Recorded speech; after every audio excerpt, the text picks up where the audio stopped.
All right, thank you all for being here. What a college basketball game. Just so much respect for South Dakota State and the job that Eric and his staff do, the way they play. I thought it's a fascinating game because I think in many ways our programs value the same things. It looks a little different because of their size and how they play versus how we play. But if you really, and so they out-rebound us by 22. In that sense, it looks on paper like completely disparate teams. Instead, I think the teams play a lot alike but have different personnel. And so they've been, in many ways, the gold standard in this conference for a long, long time. And they continue to be. And so it was an unbelievable college basketball game. I mean, those are the moments that, for our players, what a turnout by our fans, just an electric, raucous crowd. And as a coach, you look around, you catch yourself in games like that sometimes saying, this is why we love to do what we do. It's certainly part of it is the holistic growth of our players, but a lot of it is just those moments they work so tirelessly for. And then to see them perform like that, when I say that, I wouldn't say that was an A-plus game. I don't think Eric would say that about his team.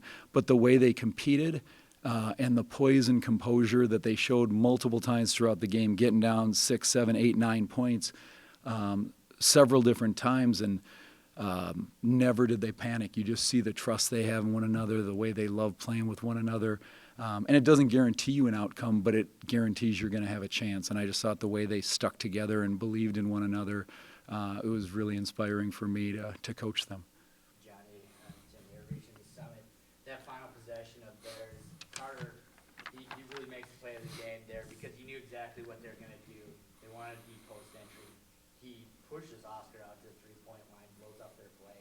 What do you just got to say about him and how his growth tonight? No, you're right, and I thought that last play, Timmy, and I also brought our guys back last year, same teams, same spot here, and they hit a shot at the buzzer, and we lose by 1. And so, some of that is college basketball. In an ideal world, games don't come down to the last shot, but I thought to not give up a shot. They got the ball, I think, with 12 or 13.4 seconds left. And the way, not only did Carter push him out, but he also helped on a handoff. I'd have to see the film, but he helped on a handoff. And we just, that togetherness, we talk about being tough together and connected on defense.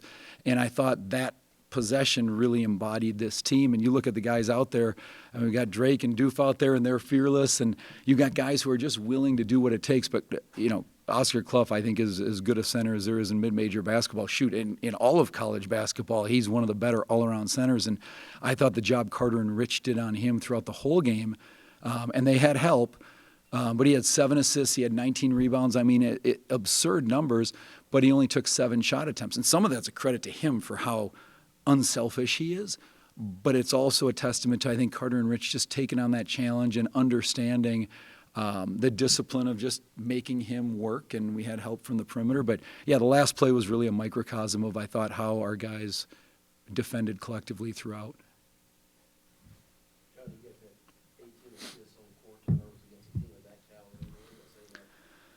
Both sharing the ball and also taking care of it. Yeah, that makes me proud. I mean, Mike Maker runs our offense. He's our associate head coach. Kenny Lowe does our defense. Cameron Rundles does personnel and tendencies, and our whole staff. I mean, I'm so blessed to have these guys who prep our guys so well. And if you look at our turnover numbers historically, they've been really, really good. We led the country in fewest turnovers 3 years ago. I don't know the last time we averaged over 10 turnovers a game. Well, at the start of the year, it looked like we might average 15 or 20 turnovers a game. And the number just keeps coming down. Some of that's all the new players we have, right, with the freshmen we have and the transfers. But the last several games, we've been really good in that area. And again, if you're going to get out-rebounded by 22, probably you're going to get destroyed.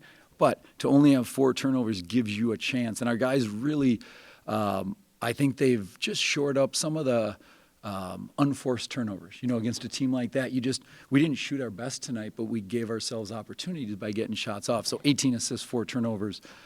Credit to our guys' decision-making. They're judicious with the ball. They're unselfish, and they're really, really tough.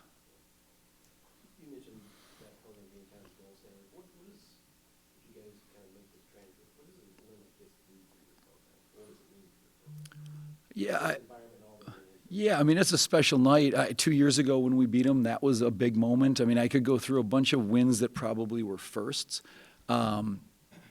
I think one of the things we're really proud of is the way our programs continue to improve, right? From 10 wins the first year to 19 the second to 20 the third. And even when we've lost some guys and people say, oh, they're going to really step back, our net ranking, first time in program history, we've been in the top 100, mid-major, top 25. And those don't mean anything on the scoreboard, but I do think they reflect where this program is headed, how committed this institution is to men's basketball being really, really good. And we have unbelievable administrative support. And so it's a huge win, but it's also one of 16 conference games. And one of the things I love most about our guys, a phrase we use all the time, competitive joy. We get 31 games a year. And I tell them at the start of every conference season, like, hey, I sure hope we didn't leave anything in the tank those first 15 games. Like, we only get 31 chances. So you do the math, that's 1,240 minutes. They work all year for those 12. So we would be foolish if we wasted any one of those minutes. But because of, it's a conference game against a team like that, the crowd, it's certainly special. But I think our guys just love to compete. And so I sure expect and know they're going to come out Saturday against South Dakota. It doesn't guarantee us an outcome, but they're going to love playing in front of our fans again on Saturday night. So a little bigger picture here. I've heard some chatter about next week and the vote going down about eliminating this provisionary period. How would eliminating this extra year move your program forward? Yeah, I think certainly we will have our eyes on that vote, but our it is going to sound cliche, Nadine, but our guys are so focused. We'd be remiss if we talk about the arena that's going to be built for next year with this team. We'd be remiss if we talk about that vote. This team has some unbelievable opportunities in front of it, and we don't ever get this group of guys together. Again, Drake Dobbs, Benny Now, Rich Byrie. This is their last season of college basketball. So I can tell you that. And Drake's back there. He's smiling. Yeah, Drake probably hopes that vote goes a certain way. But you know what? This is Drake's last year. So you know what he cares a lot about? The next 13 conference games. And so that's what we're going to enjoy and savor. And certain things are out of our control, right? There's nothing we can do about that. And I trust, again, our administration, I try to stay in my own lane. And there's only certain things at home I'm allowed to do and only certain things at work I'm allowed to do. And I really, just like our players, embrace my role. And so we'll be watching it. But we're not going to, we're going to go get ready for South Dakota. You mentioned Drake. It seemed like he really made winning plays there when you had to have him at that point in maybe the second half. So his impact in those moments, what does that mean as a senior starter? Yeah, winning plays, and you've watched him, Chip, since probably he was in 8th grade. Winning plays would define him. He really, and I'm so proud of all these guys, but how far he's come. We had a moment on the trip to North Dakota State, and the quick trip, and the luxurious life coming back on a bus and picking up pretzels and snacks in the quick trip. But we were just reminiscing about 2 years ago where Drake was. And right now, the way, yes, he scores points. Yes, I think he's as good a defender as there is in the conference. But if you watch the way he commands the huddle and the way he talks to guys, and it's talking in a way that lifts people up, it's talking in a way that's forceful, but it's also motivational. He is the consummate point guard, right? Where if he has to score, he can score. But his decision-making, and I tell our guys all the time, they probably get tired of it, but I think if you want to be a great defender, just watch Drake Dobbs, because he doesn't let up ever. When he's on the court, any possession, not for a split second, and South Dakota State's a great example. You let up for a split second, and they're going to bury a three, or they're going to hit a layup. And so what he does, it's hard to measure in numbers. His numbers, effective field goal percentage, he's one of the 10, I think, leading shooters in the country. His assist-to-turnover ratio last year was 82 assists, 25 turnovers. I just talked about his defense, and I'm telling you, all those quantitative things pale in comparison to what he does in terms of leading our team. Johnny, one of the big points in the game was for about the first 24 minutes, they had kept your backcourt in check, not allowing them to get downhill. That first media in the second half, I don't know what you said in that timeout, but back-to-back possessions, I think it was Kendall and Drake just immediately got downhill, and it just seemed like it was a point where their size and physicality was starting to take a toll on you guys, and just coming out of that timeout, things snapped back into it, and it was back and forth game. What did you say in that moment? You give me too much credit, Tim. I don't say much in timeouts. And I'm half joking, but honestly, I think part of it is South Dakota State has an identity, and on the glass, they're so tough. They're so disciplined pounding it into the paint, and they're so good at taking away the paint. And that's a big part of their identity. They give up one of the highest three-point rates in the country, yet people don't shoot very well because they're so well coached and they have great length and they take away the paint. I thought some of the angles we were driving at, I thought were we weren't turning it over, but there were a lot of bodies there and we weren't getting so. I think, Drake and Kendall are veterans. It's a lot of times it's just attacking the space that's there and then reading the defense where Nolan and Ben Oosterbaan were guarded in certain ways. And so we actually don't call a lot of plays. Our Coach Maker is unbelievable on offense and the complexity is incredible, yet we don't call that many plays, partly because we have such bright players who just play to concepts and principles a lot more. And, I think Nolan's a great example of that. As a freshman, I told him in the locker room we need to stop calling him out. For a freshman, it's just like, no, he's an unbelievable college basketball player. He had 17 points, and if you had asked me at the end of the game, I thought maybe he had 6 points. And that is a big compliment because it means he's scoring within the flow of the offense and just taking what they give you. And so all these guys, I could go on, and I know you guys got to probably get home, but it's really cool to see a team like this where guys have come together and embraced their role with so many new guys. And it's not just the guys who are playing; it's everybody 1 through 16 who they're in the gym. We get done yesterday, and I look around, and practice has been over for 20 minutes, and 14 of the 16 guys were still shooting, and they're just having fun together. So I don't know how you bottle that, but when you talk about culture, lots of ways you can talk about it. But how do you measure it? Well, if guys love being around each other and they love being in the gym when they don't have to be in the gym, that's pretty indicative. You see coaches when you get in conference or getting really tough games shrink their bench. Maybe you're playing 9 guys, and is this as deep as you can? In the Division I level, yes. And we played 10 a lot of games tonight. We played 9. In Division III, there were times we just did line shifts and we'd go 5 for 5 for 5. But Coach Maker does a lot of our substitutions, and he does an unbelievable job. And that's a hard job because it's trying to rotate guys and keep people fresh situations. And, what I love is I think it keeps a lot of guys involved. It builds confidence, so the young guys get nibbles here and there, and you see them grow. 2 games ago at North Dakota State, Ben Oosterbaan was a redshirt freshman, had 4 fouls in 4 minutes of play. We put him back in with 2.5 seconds left because we struggle on the glass sometimes, and he goes and gets a rebound and then goes down and hits 2 free throws, and he'd been sitting around for the last hour. And so those are moments, you see him hit a 3, he hit 1 early in the game.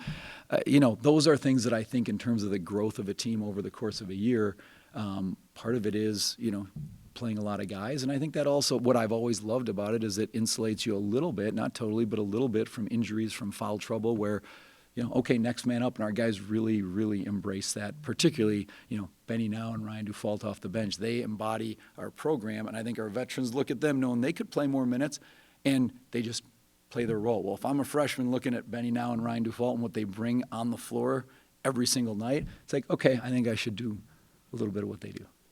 This was J-term right now, so students are not in session. Your student section was packed, the arena was packed. What did you and your staff do to get the home court advantage tonight? Yeah, I would like to thank our administration and our coaches. Several of our sports teams were here tonight.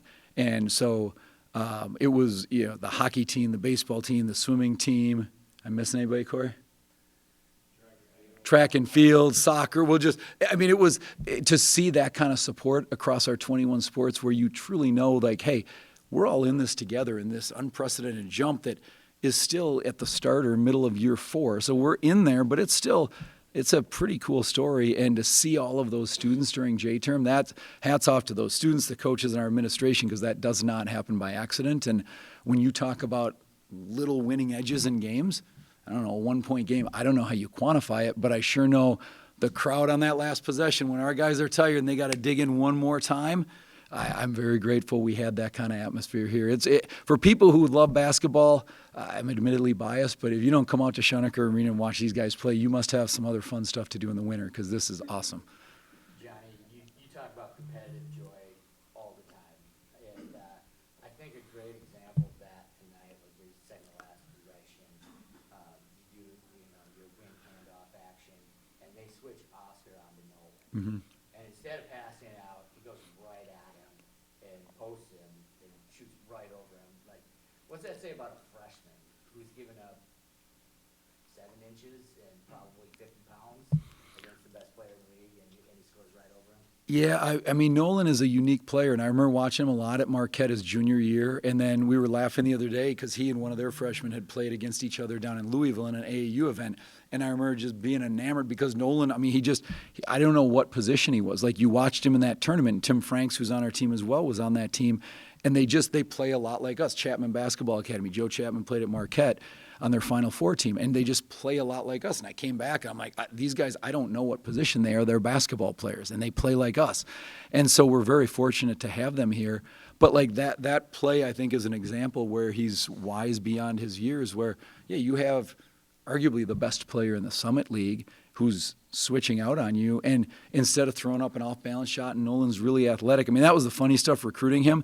If you go watch, he has some mixtapes that are unbelievable where he's dunking on people, and I would tell him, I'm like, I think dunking is like the 8th best thing you do. I mean, his passing, his open court vision, his willingness to make defensive plays. He led Marquette to the state championship last year. And so Nolan's an unbelievable basketball player. When we talk about unselfish, skilled, smart, tough.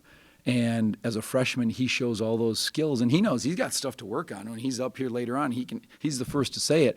But for a freshman, the way we talk about soaring with your strengths. He soars with his strengths. He doesn't, for a freshman, I don't know if I've ever coached somebody who's so good at understanding, this is what I'm good at, this is what I'm going to do on both ends of the floor, and it makes it so easy. Part of why we had 4 turnovers is we have guys like him who it's predictable, and you know what each of those guys is going to do. So, yeah, I mean, Nolan is he's incredible, not just because he's good, but just he's such a and you know what? One of the things we talk to him a lot about is being more vocal and communicative, so I'm glad you're going to have him up here and talk to him because he's going to have to talk with a big smile. We got time for one more question.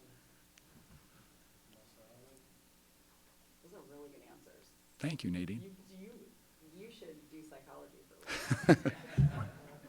You want to hear from these two. They're Before you ask questions, if you could introduce yourself and then go ahead with your questions. All right, fellas, Tim here, reaching the summit. Drake, you've been through a couple of these. Knowing this is your first experience playing SDSU, this game just has a different edge every time. Drake, you can talk about it. This isn't the first time it's gone down to the wire. You know, what is it about this matchup with these guys? You're so much different from each other, but yet it's a classic every time. Yeah, SDSU, I mean, for the past couple of years, they've kind of, ran the Summit League. So, playing against them, it's always, they're always the top dogs. So coming into this matchup, we were super excited. Then I kind of, reminded the guys too, like, they've gotten our number the past couple times. So, like, we have to be ready, come out firing. So it's just a awesome game from, our whole entire team. So. Yeah, I pretty much just second that. I mean, obviously it was my first time playing against them, so I don't really have the past experiences, but I think, you're always checking the Summit League. They've won it, I don't even know, like 4 of the last 5 times or something like that, and it's there's a lot of energy today too, which really helps, so it's a fun environment. I'd love to ask you guys about Coach Tower's style. Obviously, you've heard him rave about both teams. They're really kind things. What's his motivation style? How is he different from other coaches that you've had? And how does he motivate you? Yeah, Coach JT, he's awesome. He's different from a lot of coaches just because he allows everyone to play with so much freedom on the court. But just his leadership style I'd say it's pretty unique based on like a player's like needs. I feel like he caters to those really well. Like if you're someone he needs to get on a little bit more, like he can maybe chirp and yell at you a little bit. And if you need more of like positive reinforcement, he's always great at that. But when he's in the huddles and he's fiery and his emotions are high, like I think we all really like that and we respond to it because we reflect him on the court. So I love him and he's just given us so much freedom on the court that we really rock with him really well. So Yeah, I think his coaching style is great. He just keeps us super connected, and he'll get on us every once in a while, but like he's always after something happens, he's always just telling us next play. He always has confidence in us, and that's the best part. Knowing what was going through your head on that second last possession there where they switch Oscar on you and you took me to the paint. I mean, that's about as bold as someone can do, and you score right over top of them. Yeah, I mean, I I knew I think he had 4 fouls, so I was kind of trying to attack him a little bit, maybe find a shooter. Then I just kind of got in there, had a little pivot. I turned around, and the shot was there, and I just took it. So, you know, it was a big play, but, you know, as Coach Tower says, you know, all plays are pretty much the same. I think that's what he says. He just recognized the matchup, took advantage of it. I gotta ask you guys, you had been so low on turnovers. Obviously tonight having 4 is unbelievable. What do you do at practice, and what kind of discipline is instilled in you to have so few turnovers? Yeah, so the coaches, they always are, you know, preaching, like, value the ball, value your teammate. And then we do various drills within practice that practices, like, 4-on-5, where team has an extra defender, and you got to move the ball around. We do just so many different kinds of drills where, you know, you're making passes, you're dribbling, being tough with the ball, strong with the ball. So it's just, I feel like at this point, we're used to it. And, you know, it's one of our core principles, you know, valuing the ball. So at this point, everyone's used to it, and we just do it. Drake, last couple games, you had some pretty big moments here. NDSU tonight. I think one of your best qualities is when to take over, but not play hero ball. Like, doesn't matter if you have 4 points or if you're leading everybody in scoring. You know, that NDSU game, you put the team on your back, went on a 10-0 run on your own. Tonight, just big threes, those big shots at the end. How do you, you know, what's going on in your head, or is it something Johnny's yelling at you, or when you just know when to take that moment over? Yeah, I think it's just, you know, feeling the flow of the game and staying engaged at all times. Cam Rundles is really helpful to me as well. He's a former point guard, you know, elite player. So I'm always talking to him and asking him what he sees on the court, and asking him, you know, what do you see and what can I do to apply that on the court. But a lot of it is just feel of the game, just setting people up, setting my defenders up, and, you know, just being ready for the moment as well. So I'm just always talking, though. I feel like as much if you talk a ton on the court, it keeps you engaged, even if, like, I'm not taking shots. So I'm just always ready for the moment. You guys are ranked 25th on the mid-majors. You're right, and the other team across the river is, you know, they're kind of right there with you. Who's the better D1 team right now? I couldn't say who's better right now. It was a really close game, but we're just on the rise, so we're excited. We you know, South Dakota State's a great program with a super rich tradition. They're always very elite, so we want to be like them as much as possible and just, you know, keep it going.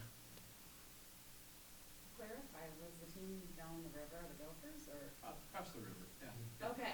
Oh, okay, Yeah, across the river. I okay. wasn't sure. Yeah, I was. Okay, yeah. No, I mean, I wouldn't say who's better. They're a very, you know, great program as well, so we're worried about ourselves is all I'll say.